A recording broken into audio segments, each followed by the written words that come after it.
Begin the current Daf, Mesech is Gitin Daf Nun Ches. Begin on the bottom of Nun Zayin Beis, where the Gemara continues with the previous discussion of the Harugi Beitar regarding those who were killed in the Churban and the Beis Hamikdash, and that's where our Gemara continues discussing what some of the things that happened in the Churban Beis Hamikdash. Shiur's corresponds to the Kazakh and Cheskel turned to Daf Achaim.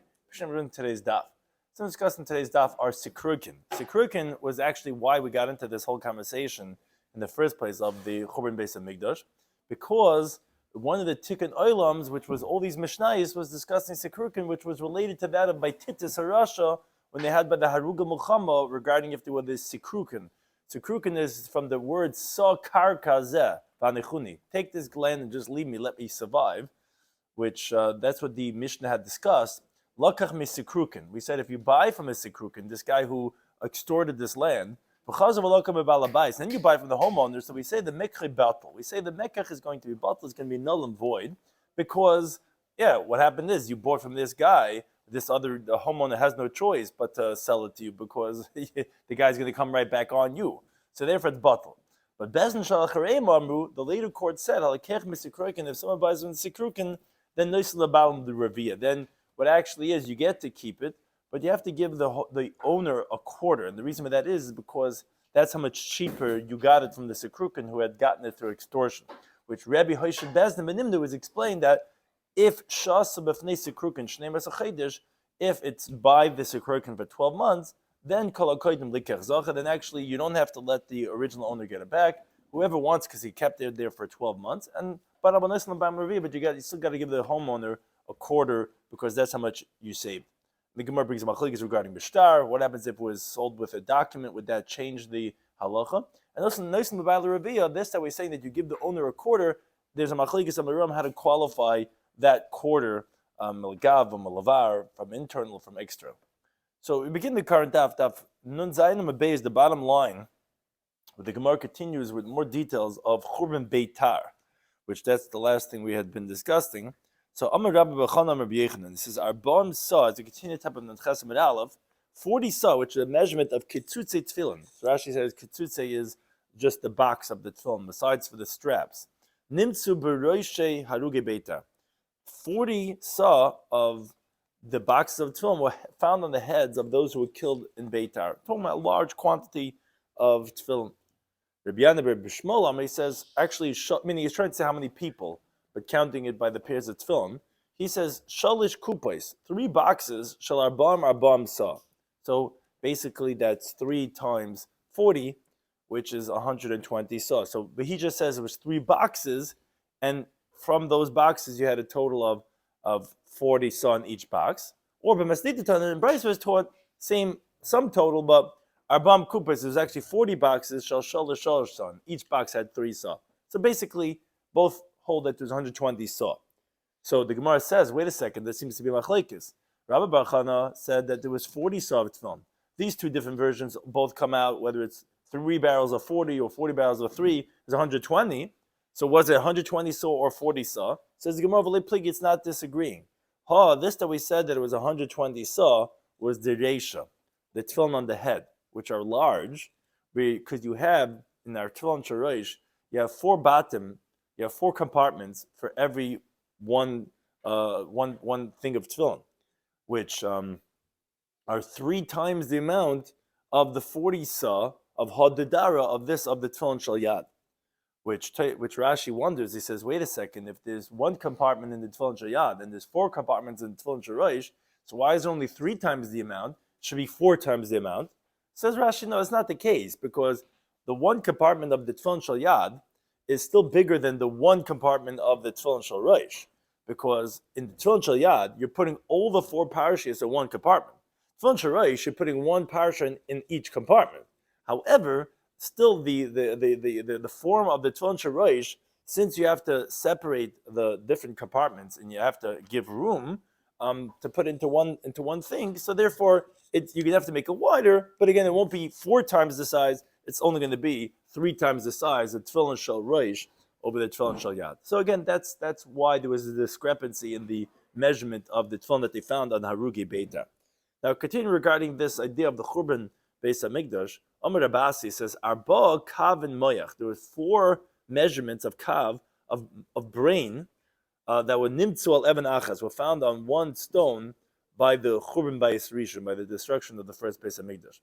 Ulamai says Tishas kavan, 9 kavan of brain that was found on this one stone. Amar Rav Kahana, Vitim, some say with Shila Bamori, says, Micro, what's a pasuk that illustrates this idea? It's a pasuk in Tehillim. The pasuk says, Baz Bavel Hashaduda, the daughter of Bavel, the violated one. Ashrei Shisham Lach V'Goymer, fortunate is that he pays you back, etc., which it says as Gemulech, what's coming to you, Shegemal Plana that you did to us. Ashrei Sheyech is fortunate is that he grabs a hold, V'Nipetz as Olalayich Alasala, and then he crushes your young ones on the rock, meaning the brain that was found by the Babylonians, because it was payback for what they did by the Churban Bayis Rishon to the Jewish people, that there was oldest brain that was found on the rock. Now, continuing with now Eicha, which refers to this of the Churban Bayis Sheni, so it says B'nei Tzin Hayikarim, the precious sons of Zion Hamsuloim Bapaz, that are celebrated, that are beautiful with puz. Now, my Mesalom Bapaz, what does it mean that they're decorated with puz? Puz is a precious jewel. If you think that's because the Jewish people were covered with this puz, with these precious gems, and that's what the pasuk in Eicha is mourning over, but it's not true. The Amri debate of Shila was taught in the yeshiva of Shila that tarti maskali istiri. There were 2 weights of sloim, of a certain amount of value of Pisa Nachas Ba'alma that came down of puz to the world. Chad b'Roimi, one of the 2 was in Rome, but Chad b'Kulama, and one was in the rest of the world. So obviously, the Romans who conquered the second Beis Hamikdash, we're not going to glorify the Jewish people that they were covered in puz when the Romans had 50% of the puz of the world. Ella rather, show you megan es paz b'yafyon. What the pasuk is referring to in Eicha is that the Jewish people, the Jewish children, were disgracing the paz with their beauty. And that's what Mesulam is, like Rashi says, the terminology of soile l'roichev, which means that they were praised in their beauty more than paz.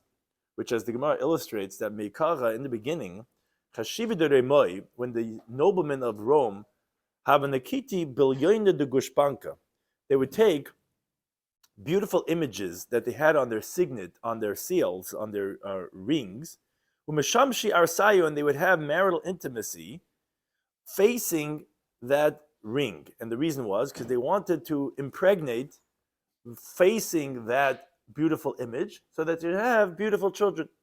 From that point onward, Maisu b'nei Yisrael, they brought the Jewish people, the Asri b'kari de Parayu, and they tied them on the foot of their bed, umeshamshi, and they would have relations so that they see the Jewish children who are beautiful, and they were so beautiful that they were disgracing the puz that the Romans had with their beauty. Now, you see that the Jewish children or the Jewish people didn't lose their sense of humor. They say Jewish humor is very complex. We have over the generations a Jewish humor about the most difficult things. Listen to this narrative. So this is the Jewish children. They're tied to the beds of the Romans when they're having intimacy. So Amali Chad L'Chaber, one says to his friend, where is this written? We're going to be tied to beds that they're for them to use as tools for their marital intimacy.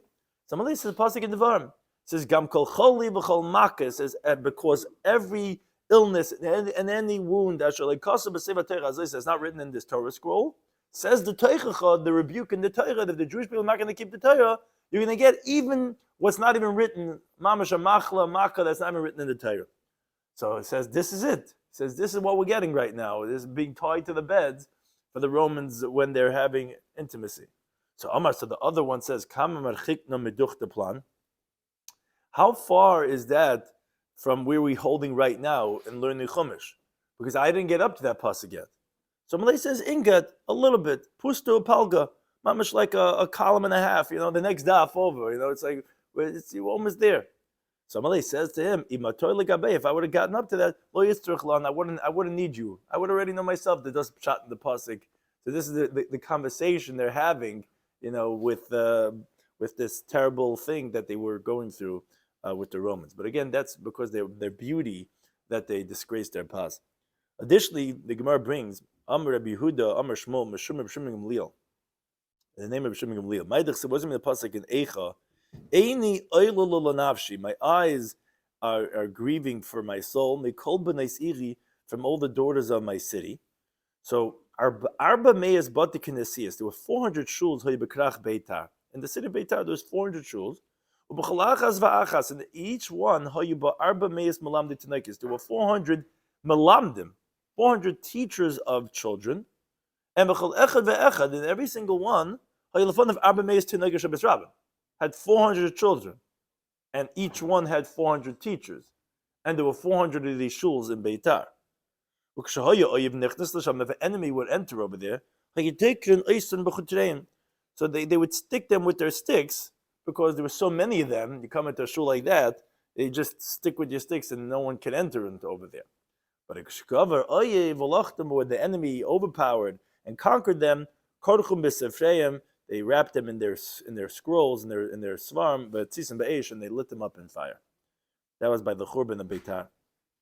Talking about within the Brisa, the story of Rabbi Shloimy Schwartzberg. He went to a big city in Rome. They said to him, there's one child over here in jail, beautiful of the eyes and good of appearance, and his locks of hair are organized in curls. So he went and he stood there by the opening of the jail. Amar, he said the beginning of a pasuk in Yeshaya. It says, Minosan lemeshisa Yaakov. Who gave Yaakov over as spoils? Yisrael levoizim, and the Jewish people to the plunderers. So that child responded with the end of the pasuk.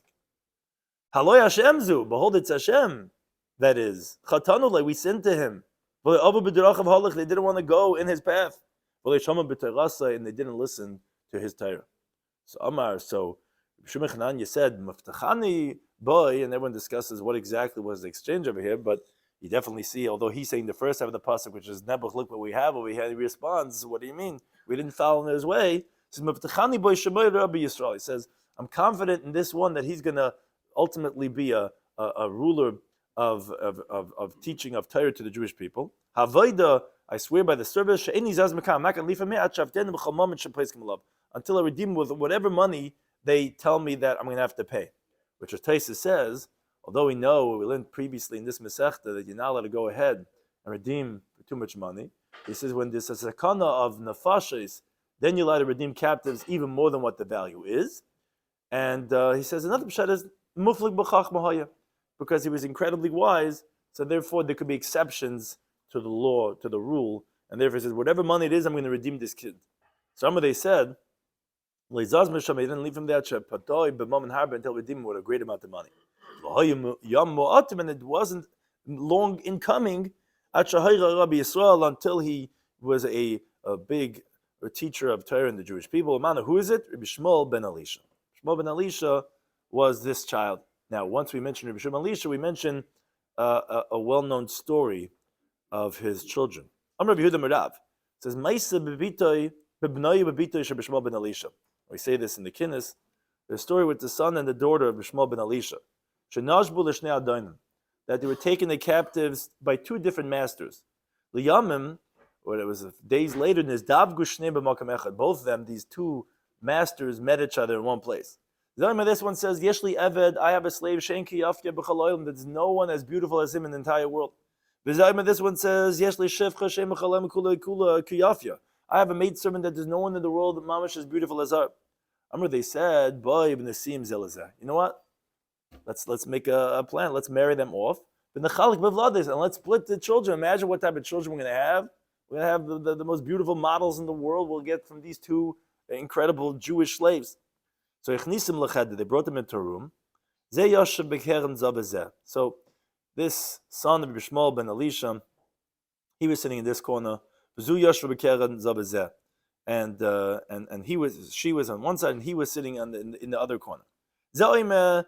He said, Ani Kohen ben Kohanim Gedolim. I'm a Kohen, the son of Kohanim Gedolim. Asa Shivcha, I'm going to marry a maidservant. How could this be? And she was saying in her corner, Ani Kohanis Bas Kohanim Gedolim. I'm a Kohanis, the daughter of great Kohanim of Kohanim Gedolim. And Nasala Ever, I'm going to get married to a slave. Uvachu Kol Halayla. They were crying all night. Once it was the break of dawn. They recognized each other. And they fell on each other. And they burst out in crying and tears until their soul left them. And on them, Yirmiyah laments in Sefer Eicha, Al Eila ani bachia.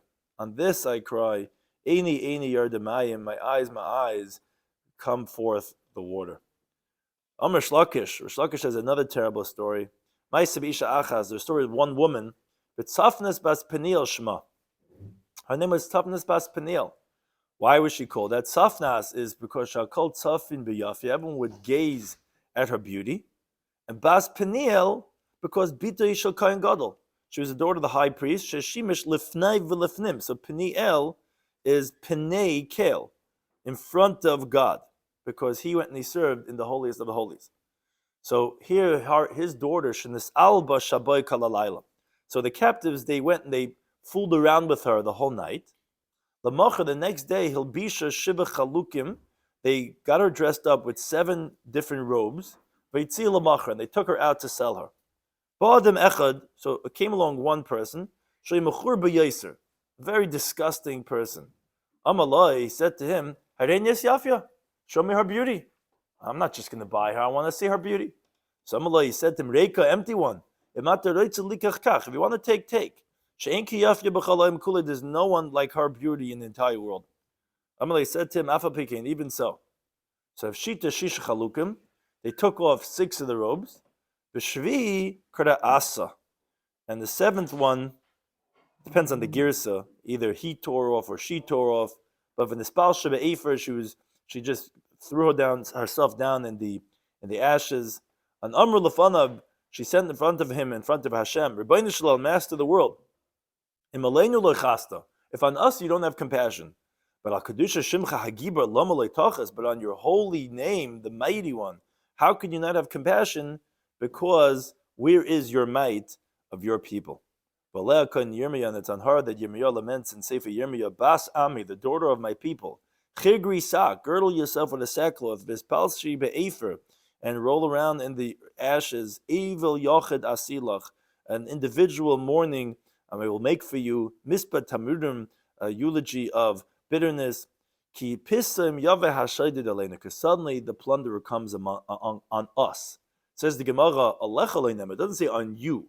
Ella Aleinu, on us. Kibiyachal, so to speak, Hashem is saying, Alayva Alecha Bashaydid. On me and on you comes the plunderer, because my name also becomes desecrated when things happen to the Jewish people.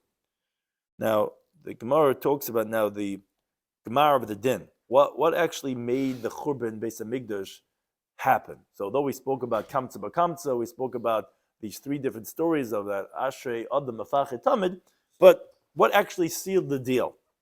So I'm Rabbi Yehuda Merav. It says, Maidich, it wasn't in the pasuk in Micha. It says, V'oshku gever ubeisei. They're going to oppress a man and his house, v'ish v'nachalasei, and the man and his inheritance. So it refers to the following story to shows how low people were and what happened, and Hashem is like, that's it, enough. Ma'aseh ba'adam echad, there was a story of one person, shenasan einav be'eshes rabbi, and this is how things happen. He was looking at his master's wife, and b'shul yidinagori hava. He was an apprentice of a carpenter, meaning this rabbi wasn't his actual rebbe for Torah, rather it was his teacher for carpentry. Now, pamachas hutzruch rabbi lilvus. One time it happened that the guy he was apprenticing at, this guy that he worked for, needed to borrow money. So Maloi, the apprentice says, no problem, shagar ishtacha etzli, valvena, send your wife to me, and I'll lend her the money, and you'll have the money.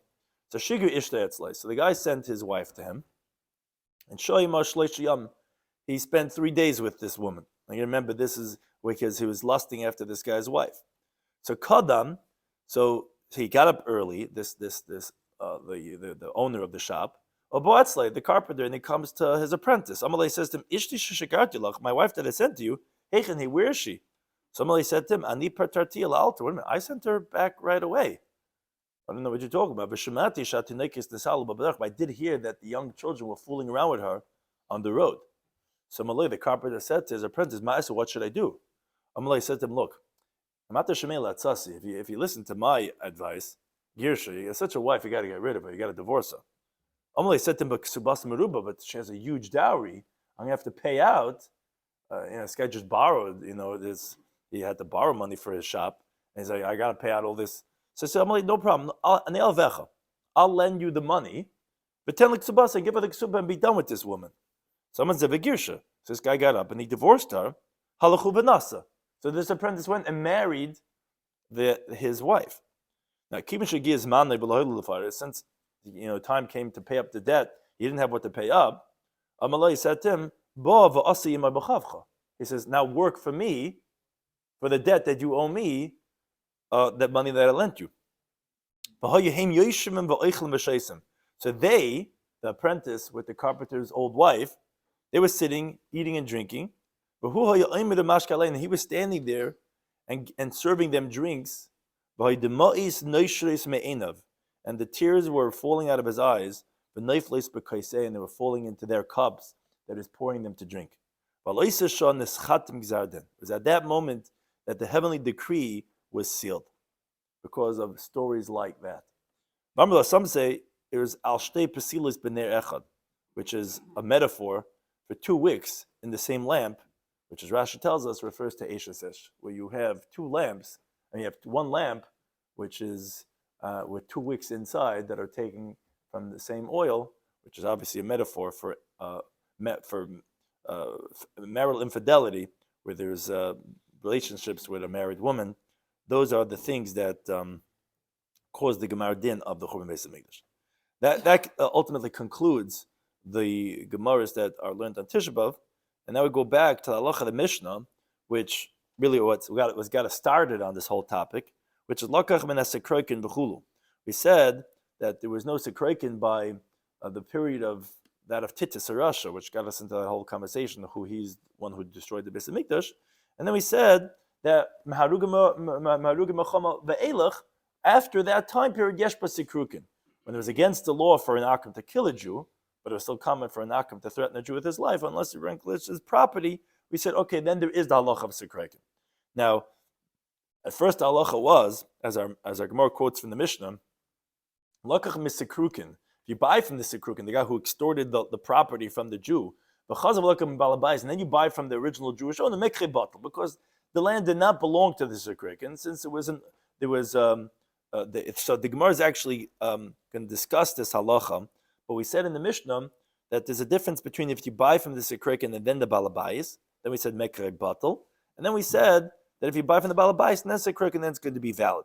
But the Gemara explains that Rav says that loy shanu, we didn't learn this halacha that the mekach is going to be batal. El de amar loy, only if the owner said to him, to this guy who bought from the sikrukin, le chazek v'kani. You know what? Go ahead, take possession and acquire with a chazaka. So in that case is where we're saying that the mekach is going to be batal. When, again, you first bought from the sikrukin and then you bought from the balabais. Why? So Rashi explains, because since it's only words, the guy could say that I only said that because you're easier than the sikrukin to deal with. But they never did an action. Al-Bishtar, but if there was a document, if he wrote him a document in his name, then the Jewish buyer would acquire, because he shouldn't have done all that much. If he wasn't really selling it with his full heart, why are you writing a document? So if he wrote a document, then even if you first bought from the sikrukin and then the balabais, says Rav, that then you would be kind. Shmuel Ami says no, that no, even with a document, you're not going to acquire until he writes for him with responsibility, with insurance. Meaning to say that if anyone grabs it away from you, that you'll be able to collect the value of money from me. That's when we're saying that he's going to acquire. But just with a star, no, that itself wouldn't necessarily mean, and it would still be considered mekach batal. The sale would be void. So the Gemara continues on Beis and says, Tani Kapasei de Shmuel, Brisa says like Shmuel, that it's not enough with a shtar. Even with a shtar, the guy could say, look, you're just easier for me than it is from the Sikrik. And that's why I said, yeah, go ahead and buy it. But the truth is that I was just doing it to make it more easier. But only with a Achrayis, he says, yes, I take responsibility, then it would be a sale. What does the Brisa say? So it says clearly, Shimon Elazar, it says, Lakach min Isha. Now, the Gemara brings an equivalency of the halacha of Sikrekin. Sikrekin is the same idea like a man and a woman, husband and wife. Because if we said, if the wife is not going to be in agreement to the husband's sale, then the husband's going to be upset at the wife. So she's only doing it to make the husband happy. Same thing is by the Sikrekin, that of course I'm going to agree to the sale because the Sikrekin is not going to be happy. He's going to come and he's going to shoot me then. So, but it depends which one was first. If you first buy from the wife and then you buy from the husband, to make then the sale is valid because you can't say that you did it to please the husband. He came to you first.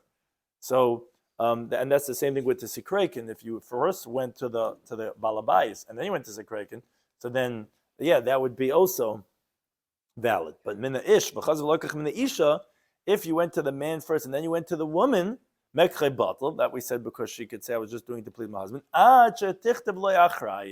until she writes for him that I'm taking responsibility. So that's clearly like we're saying by Sikrekin, like Shmuel, that says it's not enough to write a shtar, it's until you actually take responsibility. Says the Gemara, name it Tabat to the Rav. Let's say this is a refutation of Rav's opinion. Rav will tell you, no, my achrayis nami. What does the Brisa mean when it says achrayis? It means shtar. Meaning, as Rashi explains, not what we mean by achrayis nachasim, that I take responsibility of my assets. Rather, it means until a shtar is written, and then there is achrayis. What does that mean, there's achrayis? I thought you're not taking achrayis. It means that you can't back out anymore, because when there's a document, it's something that's a done deal. So therefore, achrayis means really it's a different terminology for writing a shtar, but you don't have to actually take achrayis and ensure the actual sale itself. So it doesn't refute Rav. Now, continuing on this, the theme of our Mishnah, we said that like at first the halacha was that it's either the mekach is going to be batel or the mekach is going to be kayim. When you buy from the Sikrokin and then you buy from the Balabayis, it's batel. If you buy from the Balabayis and then buy for Sikrokin, it's going to be kayim. So, and we said the similar idea was regarding the woman, but then the halacha was said differently. After some time, the halacha of Sikrokin was amended to say that Bezdin Shalacharim Amr, the later court said, halakech misikrokin noisin lebal revia, meaning because it does belong to the Sikrokin, because the owner is still afraid of Misa because of the previous Gezerah. So they were Gomer Makna, the person was selling it to Sikrokin, but you have to go ahead and give a revia to the original owner. So on that halacha, the Gemara explains, Tarnaban Lina Braisa, Lakach min Sikrokin. If someone buys from a Sikrokin, which is again this guy that extorted the land from a Jewish person, now this guy who bought it from the Sikrokin, he consumed the produce of that field in front of the original owners for a period of 3 years. And then he goes and he sells it to someone else. The original owners have no claims on this second buyer for this revia. So although we said that there's a revia that you can go ahead and collect, but you have none of that rights on the second buyer. So the Gemara says, hey, what's the case talking about? Meaning, as the Gemara explains, if this second buyer is claiming that minach zavna, that the first buyer bought from you, meaning he gave you the quarter of the price, which we're going to explain shortly. What is this quarter of the price that you have to give to the original Jewish owner? But he gave you the way Bezdin, the Mishnah Achrayna, the second version, the Bezdin Shal Achrayim were Masakin, that he gave you that, and then he went and he consumed the produce for a period of 3 years, which we'll learn the Baba Basra, that's the halacha of chazaka on a karka as you eat the produce for 3 years. So then he can't tell him anymore, look, show me the documents. No, because more than 3 years, people are not careful with the documentation. So then the question is, why is the Gemara saying, why is the Brisa saying a case of when chazar machal achar, that the first buyer went and sold it to a second buyer, What do you mean? Afil Rishanami. Even the first buyer also, since he consumed the produce for a period of 3 years, if he would have claimed that I went and I bought it from you after I bought it from the Sikrekin, the way the Chum or Masakin, so these 3 years is what I had a chazaka, so he has a valid claim too. So what are you gaining by selling it to a second buyer for this halacha of saying that he gets to keep it? He doesn't owe him anything. And and if he's not making the claim that I bought it from you, then even the second guy shouldn't be exempt of paying the quarter of the price to the original owner, because that's the halacha mandates that. So what's the difference between the first buyer and the second buyer that the Bryce is specifically talking about a second buyer? So then Rav Sheshes says, the truth is, the original buyer did not make the claim that he gave the revia, the quarter of the price, to the original owner. So then the question was, well, that shouldn't work for the second buyer either. If he's not making the claim, then you still owe the revia. No, but however, but in such a situation like the Sikreikin, toinin le'yirish, v'toinin le'lekech. We make a claim for the inheritors and we make a claim for the buyers, meaning that someone who bought from a Sikreikin and he died, and he handed this over as Yerusha to his sons, and there was already a period of 3 years that they ate the produce, or like the case we're discussing in the Brisa, he sold it to someone else, and they ate it for a period of 3 years, and then the original owners comes to take it back, and this second buyer doesn't know to make a claim to say, oh, the first guy bought it from you, because he just doesn't know. First buyer is dead now, or whatever, is out of the picture. So the courts will make the claim for the Yerush and for the Lekeach. As Rashi explains that even according to the opinion of Baba Basra, that in general, ein toinen leYerush, ein toinen Lekeach, we don't make a claim for the inheritor, we don't make a claim for the buyer. This claim that the first guy bought it from you, they would agree that over here we would make the claim for him. Why? Why here would be different than in general of toinen leYerush, toinen Lekeach? Because generally someone who buys from a Sikreikin, he knows he's not going to waste money for nothing, that to buy it, if not with the agreement and the consent of the owner and giving him that revia of what he deserves. So therefore we would presume that it was done, and therefore we will make the claim for the lekeach that he did. And hence, obviously, the original buyer would have to, the original owner would have to, the onus of proof would be on him. Now, v'idach, however, the other one, meaning the first buyer, itoin in. Yes, if he makes the claim, yes. But if he does not make the claim, no. We're not going to make the claim for him, because he knows if he bought it from the original owner or not. And if it would be that he did buy it, he should have made the claim. The fact that he didn't, then he's going to lose. That's why we spoke specifically about the second buyer, because it's a case of toinen, where even though they're not making the claim, we'll make the claim for them. Now, continuing on this theme of Sikreikin, so the Gemara brings down on a Braisa. If there's a non-Jew, haba machmas chayv, that because he has a debt on a Jewish person, or umachmas ampares. Ampares is like impeiraya. It's basically you have nothing against the Jew. It's just total robbery. Now the thing is, but he's not given over to the Jew to kill the Jew, but we're just talking about where the non-Jew just grabs away the guy's property, whether for a debt or whether for just stealing it. So the halacha here is going to be ein boy mishum sikreikin. It's not going to have the halacha of sikreikin, meaning to say that if, let's say, we had mentioned in the Mishnah that Rebbe appointed his court, and he said that if it was in the possession of the sikreikin for a period of 12 months, we said, okay, kol koidim zacha.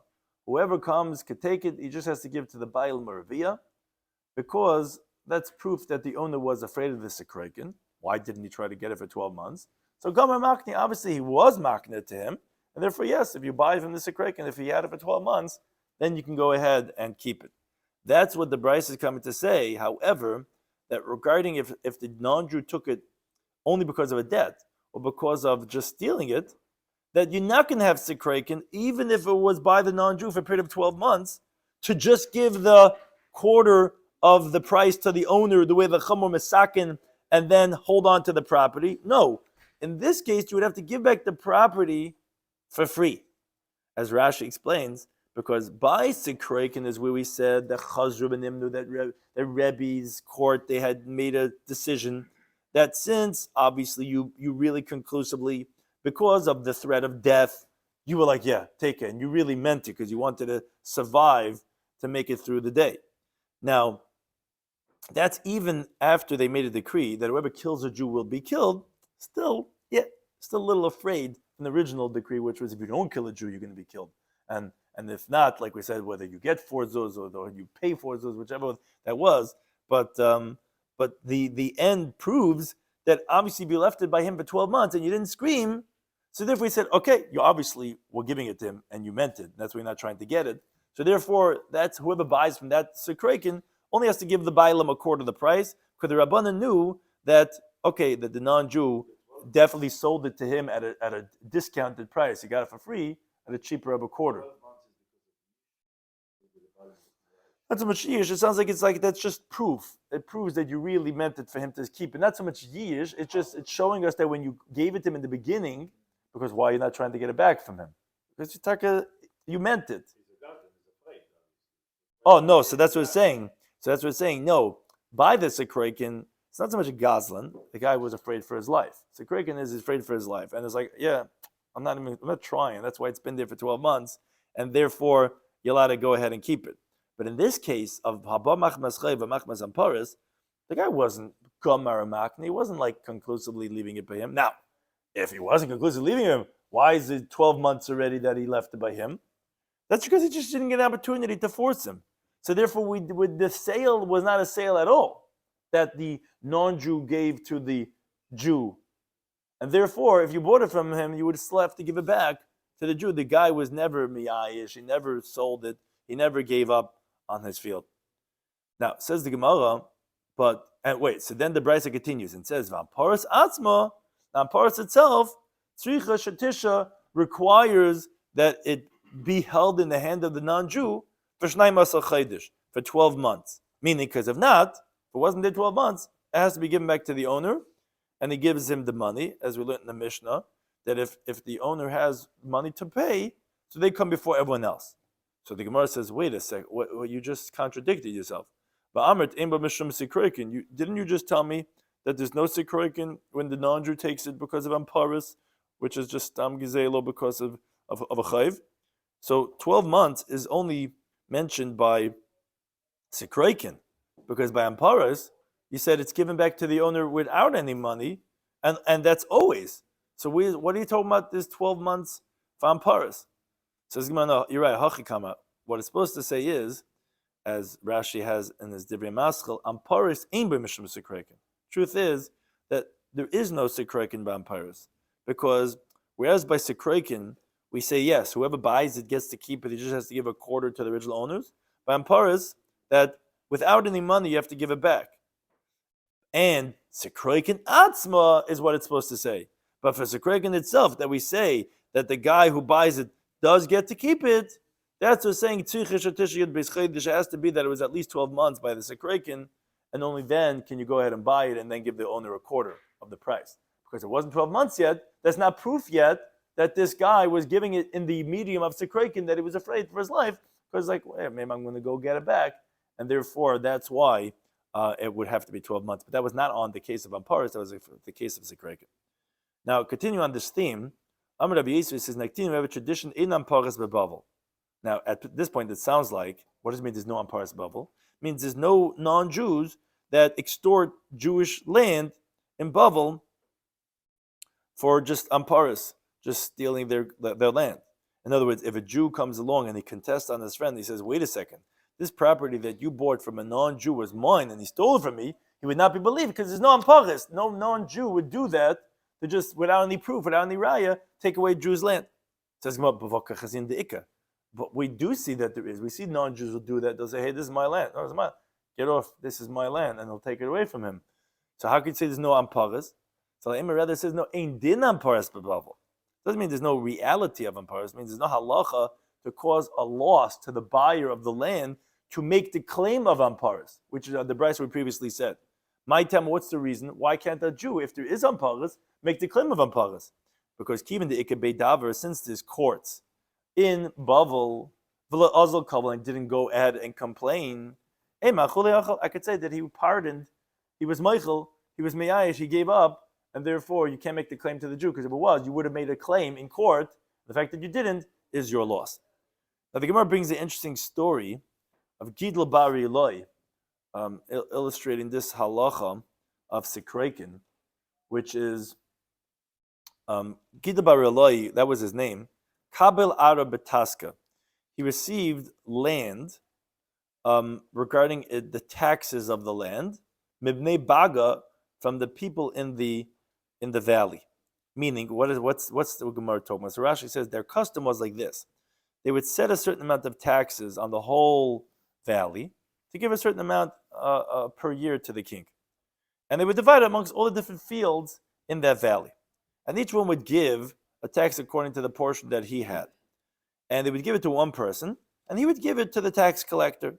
Now, if one of the people from the fields left, so the tax collector would collect from all the people in the village, in the valley, the entire taxes.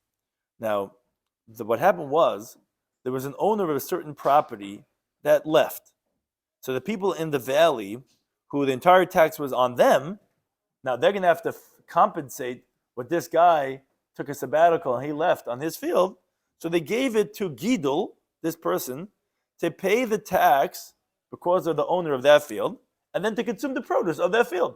Because we're paying the taxes. This guy left and he went to vacation. So we'll give it to Gidol. He'll pay the tax. He'll get to use the field. Now, Akdim v'yav Zuzi. Now, this Gidol got very excited. So he went and he gave to the king the taxes, the tlashnin. He's like very, punctilious, and is very, very careful, and he paid up already 3 years of taxes to the king.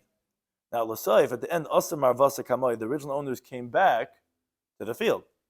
So Amalei, they said to him, look, Shata Kamai said Yabez Achlet. The first year that you paid taxes for, you already ate the produce of 1 year already. Now we'll pay taxes and we'll eat. Now that was a problem, because he already paid taxes for 3 years.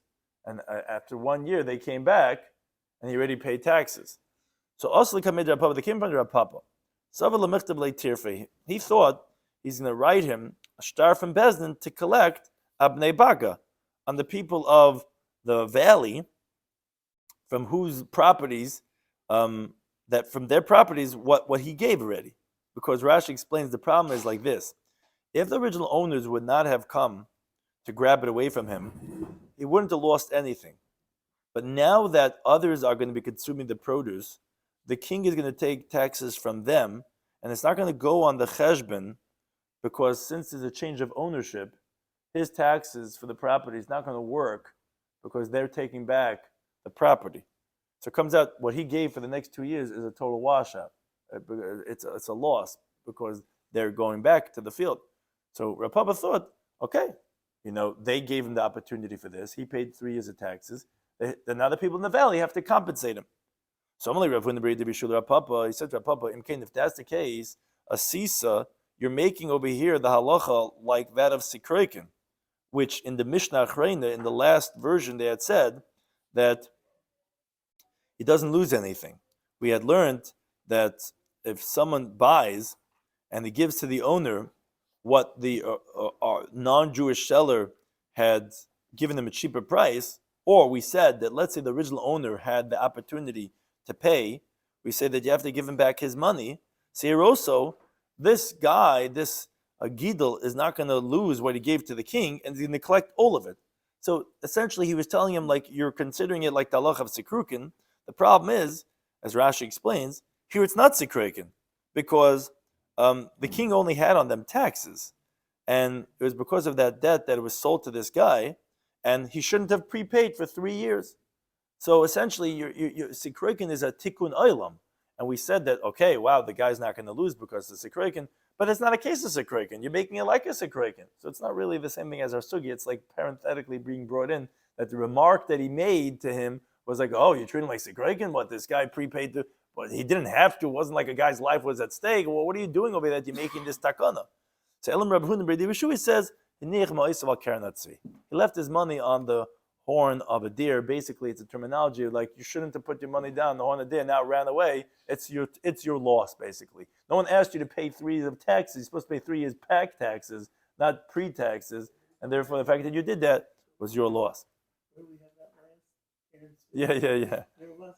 It comes up in the Ksubis or whatever. It comes up in the Ivalmas, whatever. Yeah. So the Mishnah said Zuminash Rishayna. This was the first version that we said that the sale is void if you buy from the Sikrek and then you buy from the original owner. But Bezdin Shalacharei Mamru, the later court said no. Halakech from the Sikrek, if you buy from the Sikrek, Nisan L'Balm Revia, you give to the owner a quarter of the price. So we have a machlekes. It's a little complex. We'll try to keep it as simple as possible. Amarav, he says Revia Bekarka, Oy Revia B'Mois. Now, what does this mean? What does it mean? Either a quarter of the property or a quarter of the monies. So Rashi explains. Taisa has a different conversation. It says either you give to the owners a quarter of the monies that was given to the non-Jew. You paid a certain price. The non-Jew is giving you a cheaper price. A quarter of that you paid him is what you give to the original owner, or you give him a property that's worth a quarter of the monies. So Rashi explains, if let's say you bought it for a mana, so you give to the original owner a quarter of the mana, or from property that itself is worth a quarter of a mana, which is, however, a fifth of the property. If let's say the original owner wants property, wants real estate. Why? Because Rav holds that, as the Gemara is going to explain, it's a fifth cheaper than the price is what the non-Jew sells to the Jewish buyer. So something that's worth 5, he's going to sell for 4. So therefore, you give a quarter of a mana or a fifth of the property, which is also a quarter of a mana, where the property that was bought from the Sikrek for a mana was worth 5 quarters. So that's how much you give to the original owner. Shmuel Amei says, no. It says, Revia Bekarka Shein Shlish B'Mois. You give a quarter of the property, which is a third of the monies, which is a third of a mana.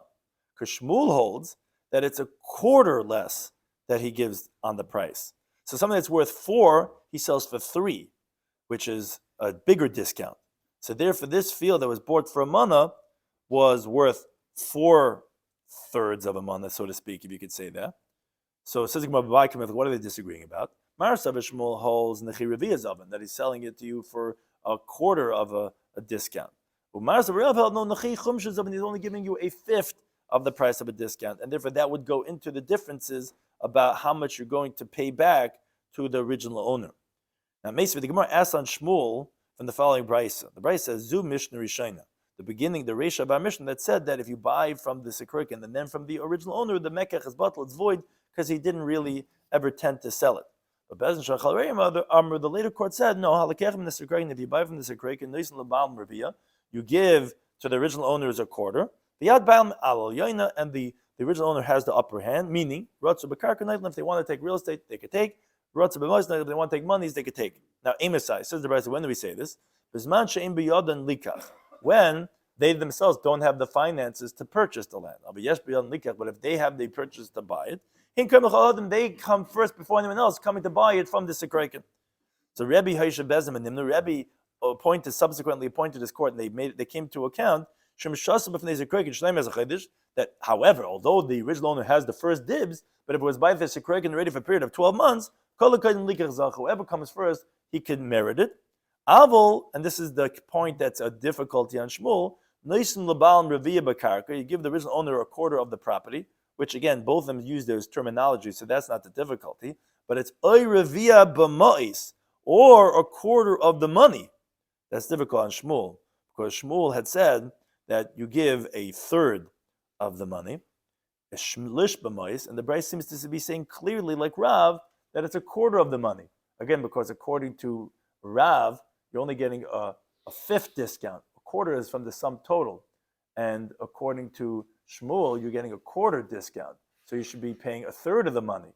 Why is it saying a quarter?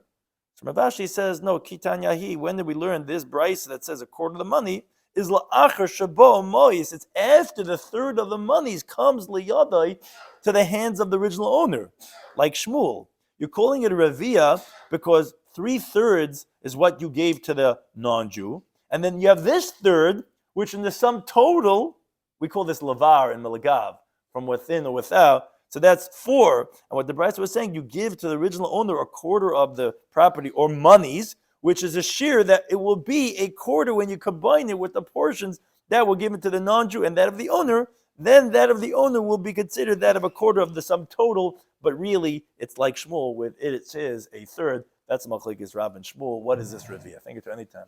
Those things.